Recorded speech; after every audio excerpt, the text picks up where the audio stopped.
अणु, परमाणु या आयनों की संख्या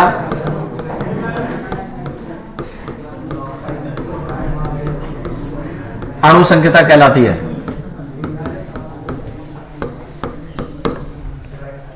रासायनिक अभिक्रिया में भाग लेने वाले अणु, परमाणु या आयनों की संख्या क्या कहलाती है? अणु संख्यता। रासायनिक अभिक्रिया में भाग लेने वाले अणु, परमाणु या आयनों की संख्या क्या कहलाएगी? अणु संख्यता। अणु, परमाणु, आयनों की संख्या अणु संख्यता कहलाती है भाई। ठीक है। अब देखो भाई, पहला एग्जांपल रहे H2 प्लस Cl2 से 2HCl। बताओ भाई, इसकी अणु संख्यता कितनी होगी? दोनों भाग ले रहे ना, एक H2 और एक Cl2। अणु संख्यता कितनी? 2। O2 F2 टूट गया O2 प्लस F2 में। बोलो भाई, अणु संख्यता 1।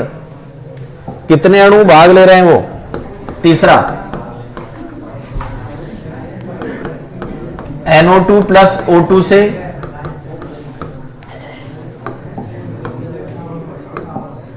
देखो भाई, अरे बात बंद करे भाई। 2 NO प्लस O2, NO2 बन गया। एग्जाम्पल 3, बताओ कितने अणु भाग ले रहे हैं? 3। 2 तो NO और 1 O2। अणु संख्यता 3।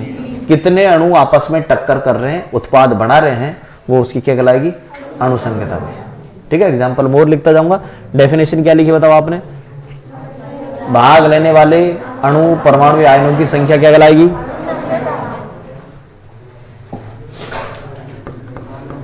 अब एक चीज बताओ आप, अणु संख्यता आपने निकाल ली। अणु संख्यता निकालने के लिए आपने किसी प्रकार का कोई एक्सपेरिमेंट किया क्या? अभिक्रिया को देखा और देखते ही अणु संख्यता लिख दी। इसका मतलब ये जो अणु संख्यता है ये प्रायोगिक है या सैद्धांतिक? यह सैद्धांतिक होती है। अभिक्रिया को देखो और देखते ही लिख दो। क्या है? थ्योरेटिकल है। यह शून्य नहीं होती। किसी भी रासायनिक अभिक्रिया में कोई ना कोई अणु तो भाग लेगा भाई। अगर कोई अणु भाग ले ही नहीं रहा तो इसका मतलब वो अभिक्रिया हो ही नहीं रही। तो ध्यान रखना, अणु संख्यता कभी भी 0 नहीं होती। यह सदैव पूर्णांक होती है, भिन्नात्मक नहीं होती। किसी भी रासायनिक अभिक्रिया में एक अणु भाग ले रहा है, 2 भाग लेंगे, 3 भाग लेंगे, 4 भाग लेंगे, 5 भाग लेंगे, अर्थात पूर्णांक में आएगी भाई। अणु संख्यता मोलिकुलरिटी किस में आएगी बताओ? पूर्णांक में आएगी। फ्रिक्शन नहीं होगा, भिन्न नहीं होगी कि 1/2 अणु आपस में टक्कर कर रहे हैं। ठीक है ना भाई? हमेशा क्या होगी बताओ? पूर्णांक। तो 4 चीज हो गई। एक तो होगी डेफिनेशन, और ये 3, ये 4 डिफरेंस हो गए। 4 डिफरेंस हो जाएंगे। दोबारा देख लें भाई, क्या है ये? सैद्धांतिक है। दूसरा, शून्य नहीं होती। तीसरा, पूर्णांक होती है, भिन्नात्मक नहीं होती। रख दे वहीं, रख दे। ठीक है भाई? और दूसरा एग्जांपल देखो, एक एग्जांपल और बताता हूं। CH3COO C2H5 एथिलेस्टेटर है। क्या है? C2H5 क्या होता है? एथिल। और CH3COO- पूरा क्या बन गया? इस एथिलेसिटेट का जल अपघटन करवाएं आप अम्ल की उपस्थिति में। CH3COO- तो किसके साथ मिलेगा? अपनी जगह चेंज कर ले भाई। तो C2H5OH के साथ मिलेगा, ये लो। ठीक है भाई? तो C2H5OH बनेगा और एक CH3COOH बन जाएगा। बताओ अणु संख्यता कितनी होगी? कितने अणु भाग ले रहे हैं? दो रहे, एक एथिलेस्टेट का और एक पानी का। अणु संख्या 2। ठीक है भाई, तो बताएं अणु संख्या क्या होती है एक बार? भाग लेने वाले अणु या परमाणुओं की संख्या। ठीक है भाई, जो टक्कर करेंगे। जैसे मान लो मैं एक एग्जांपल ये बताऊं, टक्कर करने वालों की संख्या आपको लिखनी है। N2O5 टूट रहा है NO2 प्लस O2 में, आप कहेंगे एक अणु भाग ले रहा है N2O5, लेकिन एक कितने? 2 अणु आपस में टक्कर करेंगे जब टूटेंगे। ठीक है, तो अणु संख्या या इसकी मोलिकुलरिटी कितनी होगी बताओ? 2 होंगी। तो अणु संख्या क्या होती है बताओ? किसी भी अभिक्रिया में भाग लेने वाले अणु, परमाणु या आयनों की संख्या क्या कहलाएगी? ठीक है, इसके बाद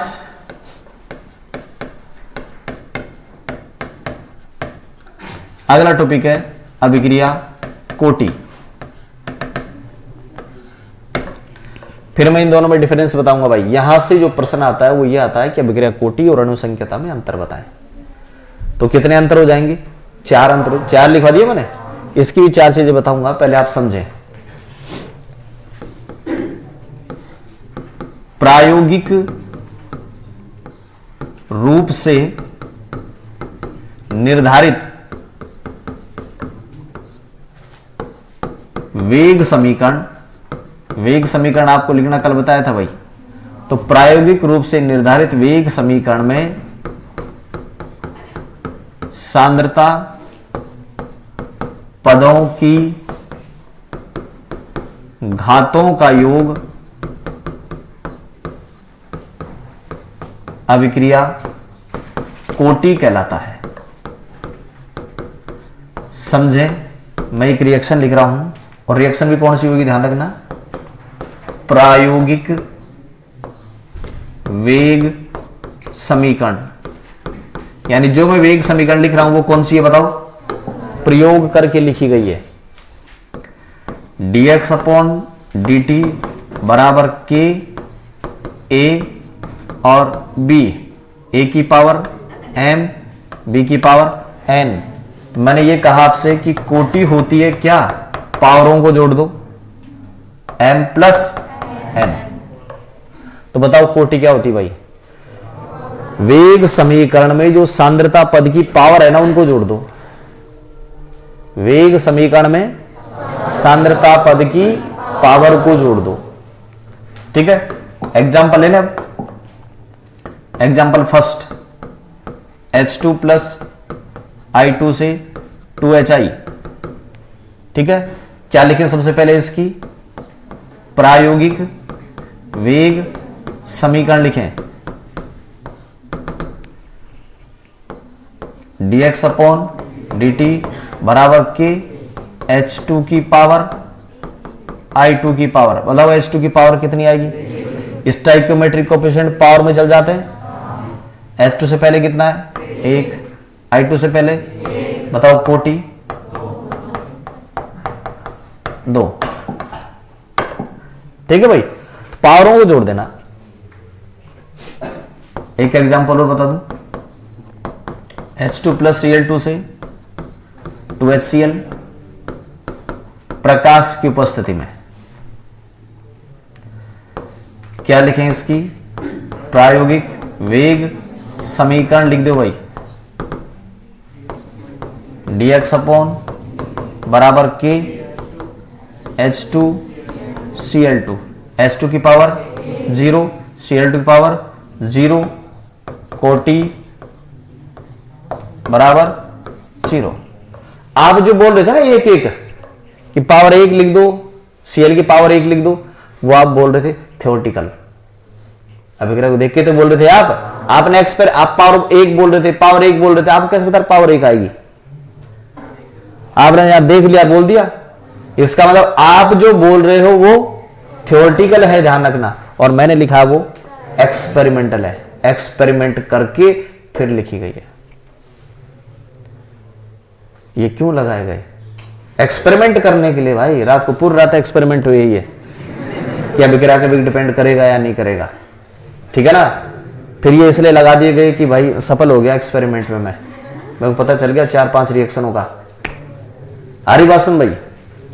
तो इसकी और इसकी रात को एनिवर्सरी थी, मतलब इन दोनों की एनिवर्सरी थी का मतलब इन दोनों पे एक्सपेरिमेंट किया गया भाई, क्या अभिक्रिया का वेग इन पे डिपेंड करता है या नहीं करता।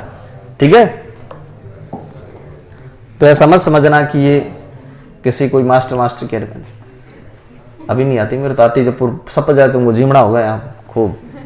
ठीक है, थर्ड, तो ये तो पता है ना किसकी थी भाई, ये इधर वाला H2 है, परले वाला Cl2 है ना, ये हाइड्रोजन और वो क्लोरीन। अगला एग्जांपल देखें भाई, मेरा कहने का मतलब है किसी रिएक्शन को देख के नहीं बता सकते रहे, रिएक्शन को देख के नहीं बता सकते।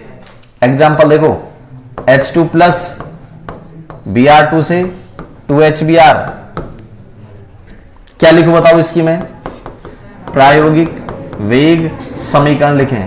फिर मैं आपसे कह रहा हूं भाई, बिना प्रायोगिक वेग समीकरण की कोटि नहीं बता सकते, बिना एक्सपेरिमेंट की कोटि नहीं बता सकते। dx अपॉन dt बराबर k H2 की पावर Br2 की पावर। अब बताओ आपको पता है क्या, नहीं पता भाई, क्योंकि प्रायोगिक लिख रहा हूं मैं। सिंपल अगर पेपर में आपको ऐसे कहा जाए ना, कोई इक्वेशन आपको मान लो पेपर में ऐसे दे दी, एनसीईआरटी में कई प्रश्न ऐसे भी हैं, ये प्रश्न दे दिया 2a प्लस बी से प्रोडक्ट, और फिर आपसे कहा कि इस इक्वेशन की वेग समीकरण लिखें, तो आप आराम से लिख सकते हो। कैसे, dx अपॉन dt बराबर k a की पावर 2 b की पावर 1। लेकिन ये जो मैंने लिखी है ये कौन सी है बताओ, थ्योरेटिकल है। कौन सी है, थ्योरेटिकल लिखना आसान है। मैं कौन सी लिख रहा हूं, प्रायोगिक वेग समीकरण। प्रायोगिक वेग समीकरण है तो H2 की पावर 1 आएगी, Br2 की पावर आधी आती है, तो कोटि कितनी आएगी बताओ, 3/। कोटि भिन्नात्मक आ सकती है, कोटि और कोटि जीरो भी आ सकती है। ठीक है ना, जीरो भी आ सकती है, भिन्नात्मक भी आ सकती है, पूर्णांक भी आ सकती है। ठीक है, लेकिन इससे पहले जो आपने अणुसंख्यता पढ़ा था वो भिन्नात्मक नहीं थी, जीरो नहीं थी, हमेशा क्या थी, हमेशा पूर्णांक। एक अणु भाग लेगा, 2 अणु भाग लेंगे, 3 अणु भाग लेंगे, 4 अणु भाग लेंगे, 5 अणु भाग लेंगे। ठीक है भाई, तो बदल गया ये। एक एग्जांपल मैं और लिखता हूं, नहीं पहले मैं वो लिख दूं इसमें जो बातें हैं। अब बताओ भाई, ये जो कोटि है, ये कोटि थ्योरेटिकल है या एक्सपेरिमेंटल है, एक्सपेरिमेंटल है, यानी यह प्रायोगिक होती है। शून्य हो सकती है कि नहीं, शून्य हो सकती है। भिन्नात्मक बोलो, भिन्नात्मक भी हो सकती है। और अणुसंख्यता भिन्नात्मक नहीं हो सकती भाई, वो भिन्नात्मक नहीं हो सकती। तो प्रायोगिक होती शून्य हो सकती है, भिन्नात्मक हो सकती है। ठीक है ना, ये हो गया आपके पास। तो 4 अंतर हो गए। देखो, पहला तो डेफिनेशन हो गया प्रायोगिक और वो सैद्धांत, ये शून्य हो सकती है, वो शून्य नहीं हो सकती, ये भिन्नात्मक हो सकती है, वो भिन्नात्मक। ठीक है, अब मैं कुछ एग्जाम्पल और बता रहा हूं, उन एग्जाम्पलों को ध्यान से देखना। मैं उन एग्जाम्पलों को लेकर के आगे नए टॉपिक में जाऊंगा भाई, उन टॉपिक को यहां बता रहा हूं, आगे वाले टॉपिक में बता रहा हूं। एग्जाम्पल ध्यान से समझें। लास्ट ईयर या उससे लास्ट ईयर शायद इस पर प्रश्न था, तो मैं पहला बता रहा हूं, अम्ल उत्प्रेरित एस्टर का जल अपघटन। एग्जाम्पल क्या ले रहा हूं बताओ, अम्ल उत्प्रेरित एस्टर का जल अपघटन। CH3COO एसिटेट आ गया, ये क्या है, ये एसिटेट। C2H5 ethyl acetate. इस एथिल एसिटेट का जल अपघटन करवाएं, किसकी उपस्थिति में, अम्ल की उपस्थिति में।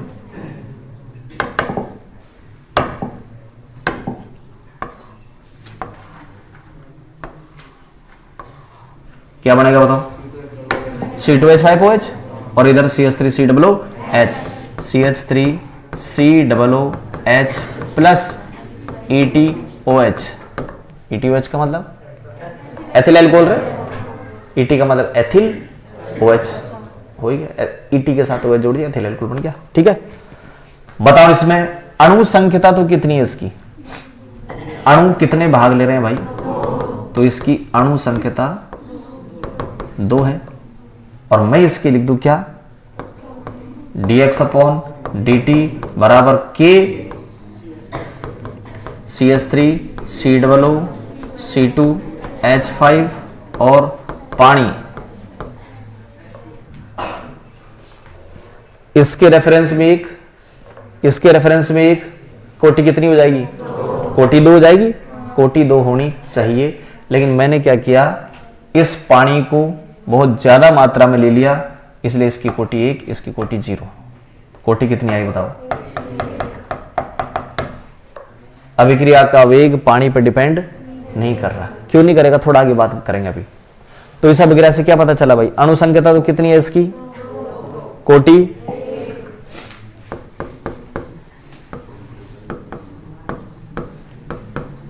100 शर्करा का प्रतिपन्न,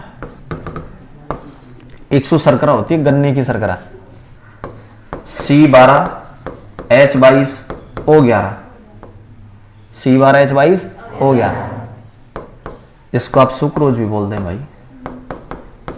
इस सुक्रोज का मैं जल अपघटन करवाऊं, वही अम्ल की उपस्थिति में ग्लूकोज बन गया प्लस फ्रक्टोज बन गया। ये तो क्या है, ग्लूकोज, और ये क्या है, फ्रक्टोज। दोनों का अणुसूत्र समान लेकिन संरचना भिन्न भिन्न होती है, ध्यान रखना। ठीक है, एक ग्लूकोज बन गया, एक फ्रक्टोज बन गया, एक ग्लूकोज एक फ्रक्टोज। बताओ भाई कितने अणु भाग ले रहे हैं, तो अणु संख्या बराबर 2, dx/dt बराबर K C12H22O11 की पावर 1 और पानी की पावर 0। तो बताओ कोटि कितनी आ जाएगी, ये लो। तो ये 2 एग्जाम्पलों को लेकर के मैं आगे वाली अभिक्रिया में चला जाता हूं, जो होती है भाई छदम प्रथम कोटि अभिक्रिया। क्या बताओ, छदम प्रथम कोटि अभिक्रिया। इस एग्जाम्पल को ध्यान से देखें, मैं इसकी परिभाषा लिख रहा हूं भाई, इस एग्जाम्पल को देखो, परिभाषा लिख रहा हूं मैं। वे अभिक्रिया जिनकी अणु संख्या 1 से अधिक हो, बोलो सही है कि नहीं भाई, 1 से अधिक है दोनों की, लेकिन कोटि बोलो, लेकिन कोटि 1 हो, सही है कि नहीं भाई, अणु संख्या 1 से ज्यादा लेकिन कोटि 1 है, क्या कहलाएंगी, छदम प्रथम कोटि अभिक्रिया कहलाती है। फिर क्या लिखेंगे अपन यहां, एग्जाम्पल फर्स्ट, एग्जाम्पल सेकंड, दोनों एग्जाम्पल दे देंगे भाई। बताओ स्यूडो फर्स्ट ऑर्डर क्या होती है भाई, स्यूडो फर्स्ट ऑर्डर, इसको स्यूडो फर्स्ट ऑर्डर भी बोल देते हैं, स्यूडो प्रथम कोटि, छदम बोल दो, स्यूडो बोल दो, आभासी बोल दो। ठीक है भाई, अब दोबारा सुने भाई, स्यूडो फर्स्ट ऑर्डर होती क्या है, अणु संख्या, अणु संख्या, लेकिन कोटि, कोई भी ऐसी रिएक्शन जिसकी अणु संख्या 1 से ज्यादा हो लेकिन कोटि 1 को क्या कहलाएंगे बताओ, स्यूडो फर्स्ट ऑर्डर कहलाएंगे। एग्जाम्पल इसके ये 2 एग्जाम्पल रहे, एक तो कौन सा, एस्टर का जल अपघटन और एक 100 शर्करा का प्रतिपन्न। ठीक है, अब यहां पर मैं आपको ये बता रहा हूं कि अभिक्रिया का वेग किस पे डिपेंड कर रहा है बताओ, सुक्रोज पर या पानी की सांद्रता पर, पानी की सांद्रता पर डिपेंड नहीं कर रहा।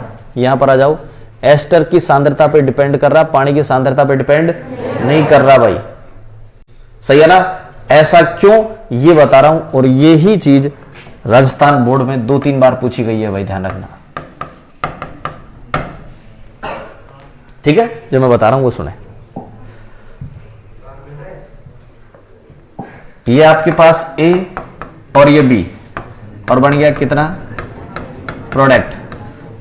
ठीक है भाई, ये रिएक्शन एक, ए प्लस बी से क्या बन गया? प्रोडक्ट। और अब आप ऐसे लिखेंगे इसकी कि dx अपॉन dt बराबर के, ए की पावर 1 और बी की पावर 1। सही है कि नहीं? अभिक्रिया का वेग होता क्या है ये बताओ भाई। अभिक्रिया वेग का मतलब है सांद्रता में परिवर्तन बटा समय में परिवर्तन। बोलो सही है कि नहीं? समय के साथ साथ सांद्रता में अगर परिवर्तन होगा तो उसे आप क्या कहेंगे?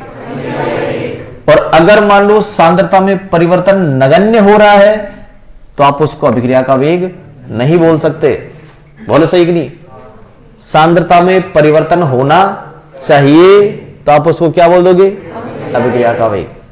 फिर दोबारा सुन ले, सांद्रता में परिवर्तन होना चाहिए, क्या बोल दोगे आप उसे? और सांद्रता में परिवर्तन नहीं हुआ तो आप उसे अभिक्रिया का वेग नहीं बोलोगे। सही है?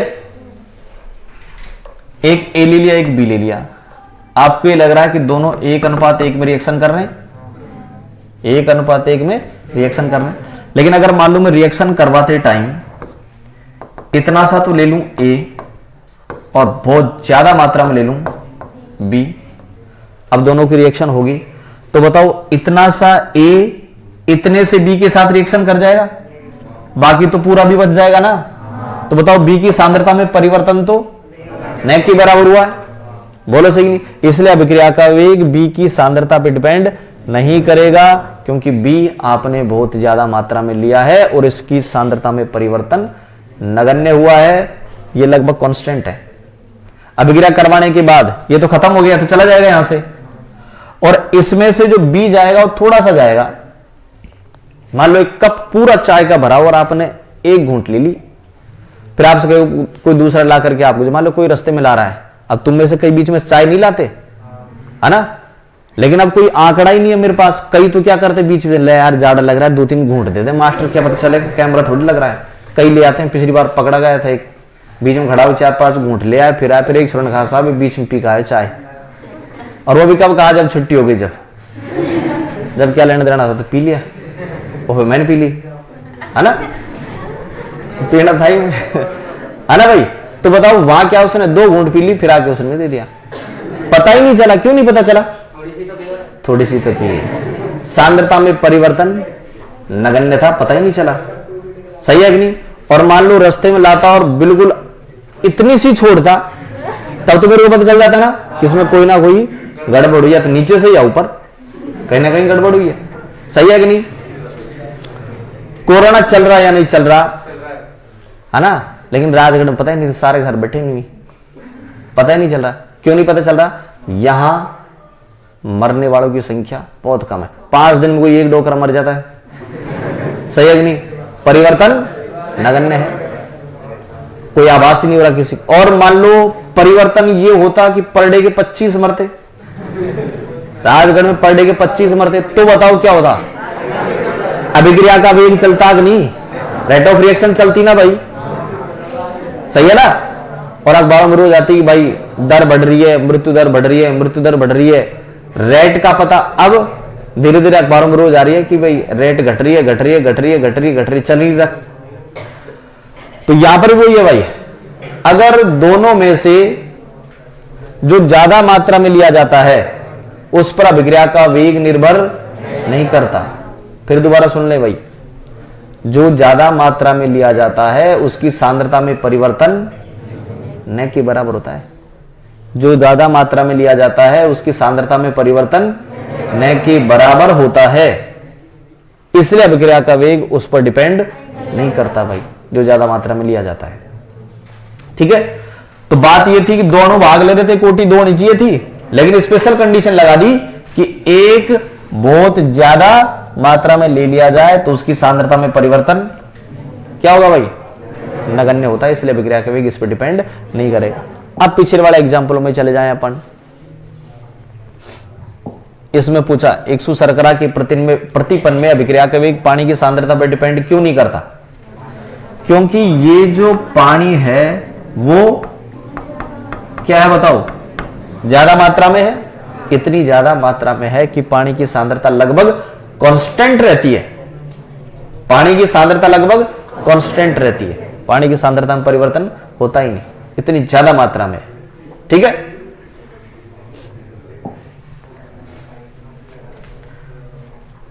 पानी इतनी ज्यादा मात्रा में है कि पानी की सांद्रता पर अभिक्रिया का वेग डिपेंड करेगा ही नहीं भाई। सही है कि नहीं? अब जैसे मान लो आप लोग यहां से छुट्टी होके जब जाओगे तो आप सब लोग एक एक दाना बजरी का ले जाना। देखो दूसरे दिन ये मकान मालिक आ जाएगा मेरे पास कि साहब आप बजरी लेगा मेरी, तो कहेगा क्यों आकर के? नहीं, क्योंकि एक एक दाने से कोई फर्क नहीं पड़ रहा, क्योंकि बजरी बहुत ज्यादा मात्रा में भाई, बजरी और एक सारे एक एक ईंट ले जाओगे तो आधी ईंट हो जाएंगी। सही है कि नहीं? वो कहते हैं साहब ईंट तो उठेगी रात को ईंट उठेगी, लेकिन बजरी का एक एक दाना ले जाओगे तो नहीं पता चलेगा। तो अभिक्रिया के वेग बजरी पर डिपेंड नहीं कर रहा, क्योंकि बजरी के दाने बहुत ज्यादा मात्रा में है, बहुत ज्यादा है, तो अभिक्रिया का वेग बजरी के दानों पर डिपेंड नहीं करेगा। किस पे कर जाएगा? ईंट पे कर जाएगा। तो जो बहुत ज्यादा मात्रा में है ना भाई, उस पर अभिक्रिया का वेग डिपेंड नहीं करता, सीधी बात। आगे बात समझ में? किस पर डिपेंड करेगा? जो कम मात्रा में। ये हो गया आपके पास कौन सी अभिक्रिया भाई? Pseudo first order. अणु संख्या एक से ज्यादा, कोटि, फिर दोबारा बताओ भाई, अणु संख्या कोटि क्या कहलाएगी? Pseudo first order. अणु संख्या क्या होगी? अभिक्रिया में भाग लेने वाले अणु परमाणु आयनों की संख्या। कोटि क्या होगी? प्रायोगिक वेग समीकरण में सांद्रता पद की घातों का जोड़, या सिंपल कहूं पावर को जोड़ देना। समीकरण कौन सी होनी चाहिए? बोलो। प्रायोगिक रूप से निर्धारित वेग समीकरण में सांद्रता पदों की घातों का जोड़।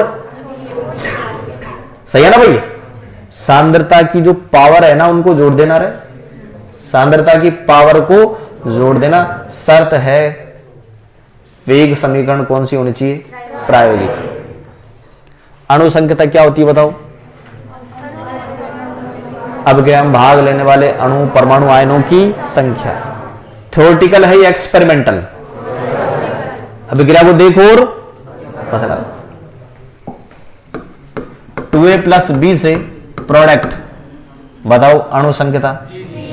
कोई एक्सपेरिमेंट किया गया? थ्योरेटिकल है, बता दो।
हो गया भाई।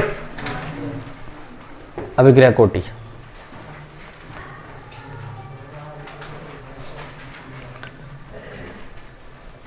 वेग समीकरण कैसी होनी चाहिए? प्रायोगिक होनी चाहिए भाई।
बंद कर देना, बंद कर देना।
उतर दे भाई।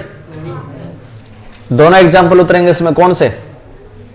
एस्टर का और इक्सु शर्करा का प्रतिपन्न, दोनों एग्जाम्पल उतारो परिभाषा लिख करके। परिभाषा लिख दो पहले।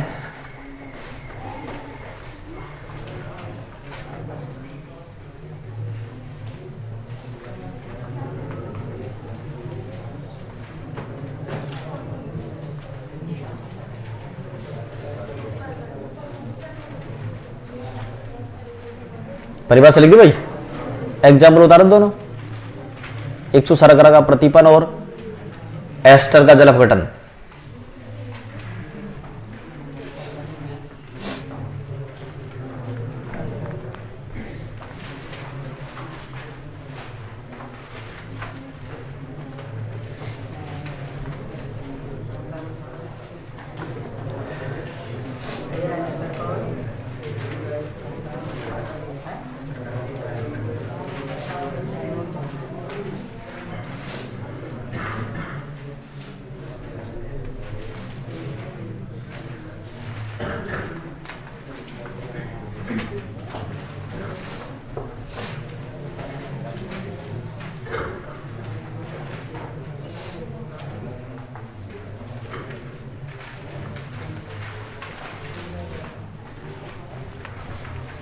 उतार दी दोनों एग्जाम्पल, तो नीचे लिखो,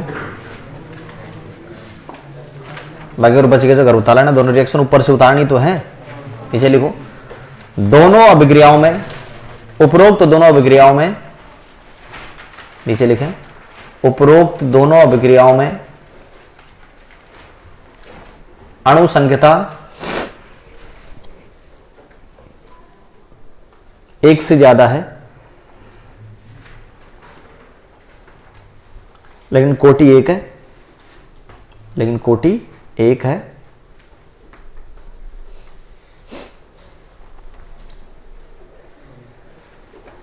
दोनों अभिक्रियाओं में अभिक्रिया का वेग, दोनों अभिक्रियाओं में अभिक्रिया का वेग पानी की सांद्रता पर निर्भर नहीं करता। दोनों अभिक्रियाओं में अभिक्रिया का वेग पानी की सांद्रता पर निर्भर नहीं करता।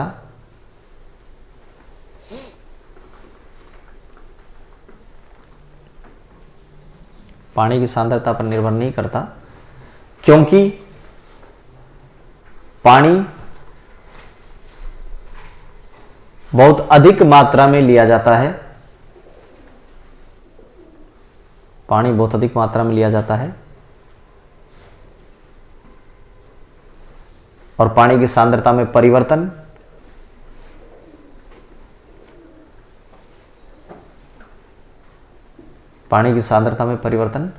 नगण्य होता है।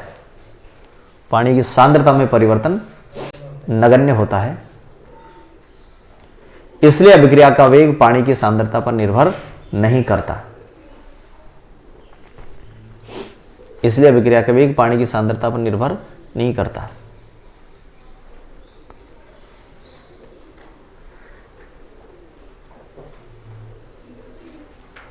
अगला टॉपिक डालो, अणु संख्यता व अभिक्रिया कोटि में अंतर। अणु संख्यता व अभिक्रिया कोटि में अंतर। अभिक्रिया कोटि में अंतर।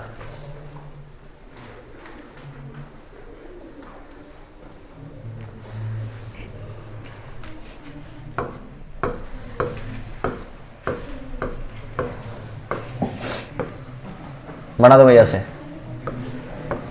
इधर ले लो अणु संख्यता और इधर ले लो अभिक्रिया कोटि, और 1 2 3 4 अंतर कर दो। पहला डिफरेंस तो परिभाषा हो जाएगी, बाकी 3 लिखवाए रखे हैं फिर। 0, भिन्नात्मक, पूर्णांक।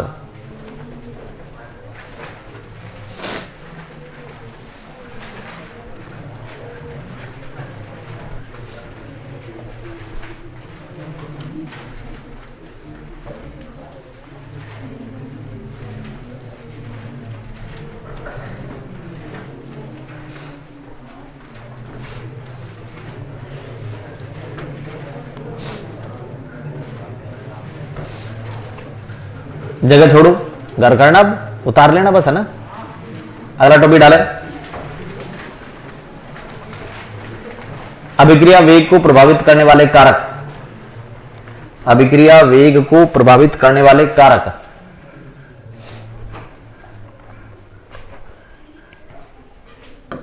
अभिक्रिया वेग को प्रभावित करने वाले कारक।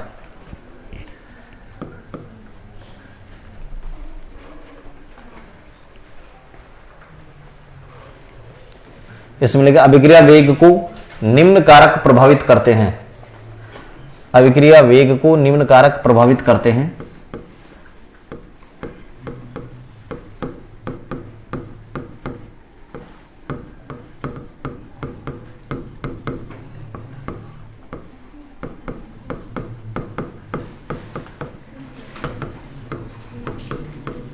उतार दें, अभिकारकों की सांद्रता, अभिकारकों की प्रकृति,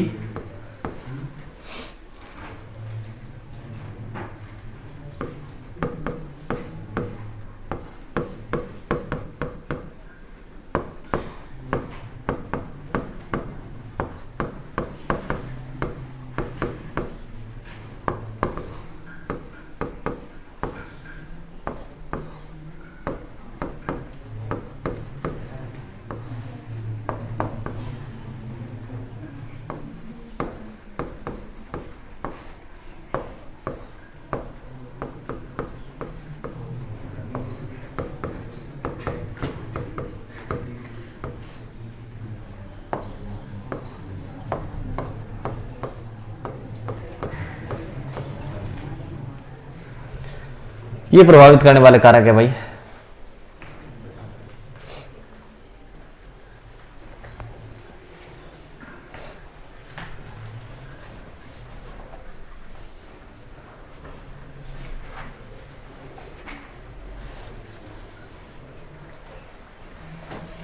ठीक है, चलिए